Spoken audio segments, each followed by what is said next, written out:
জামাত ইসলামকে মানুষ এবারটা ভোট দেবে অধীর আগ্রহে বসে আছে। খুলনা ১ আসনে জামাতে ইসলামী হিন্দু ধর্মাবলম্বীর প্রার্থী ঘোষণা করেছে, যা নিয়ে রাজনৈতিক পাড়ায় কৌতূহল সৃষ্টি হয়েছে। বাংলাদেশের আসন্ন জাতীয় সংসদ নির্বাচনে খুলনা ১ আসনে প্রথমবারের মতো একজন হিন্দু ধর্মাবলম্বীকে প্রার্থী হিসেবে ঘোষণা করেছে জামাতে ইসলামী। খুলনার দাকব ও ভটিয়াঘাটা নিয়ে গঠিত খুলনা ১ আসনে কৃষ্ণনন্দীকে এই মনোনয়ন দেয়া হয়েছে।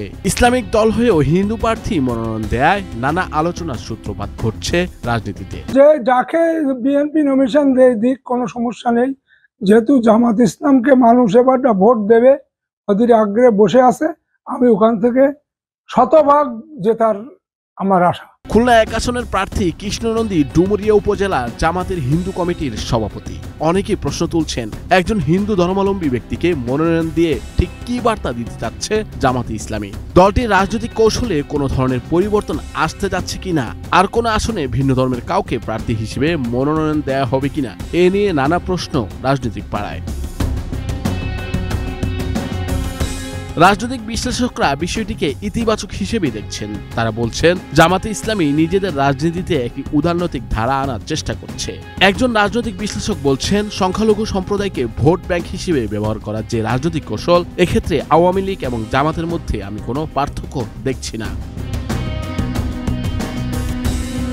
মনোনয়ন পাওয়া কৃষ্ণনন্দী দাবি করেন, ২০০৩ সালে ১,০০০ টাকা দিয়ে জামাতে ইসলামের ফরম পূরণ করে সদস্য হন তিনি। কৃষ্ণনন্দী এ ব্যাপারে আরো বলেন, জামাতে ইসলাম চায় সাম্প্রদায়িক সম্প্রীতিতে হিন্দু, বৌদ্ধ, খ্রিস্টান সবাই একসাথেই দল করবে।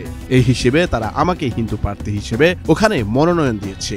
রাজনৈতিক দল হিসেবে জামাতকে বেছে নেওয়ার কারণ সম্পর্কে একটি গণমাধ্যমের সাক্ষাৎকারে তিনি বলেন, কঠোরভাবে আদর্শভিত্তিক জামাত হলো ন্যায় সততার দল। এখানে দুর্নীতি নেই, চাঁদাবাজি নেই, মাদক নেই। মূলত দুটি উপজেলা নিয়ে খুলনা ১ আসনটি গঠিত। সেই এলাকাগুলো মূলত হিন্দু অধ্যুষিত এলাকা।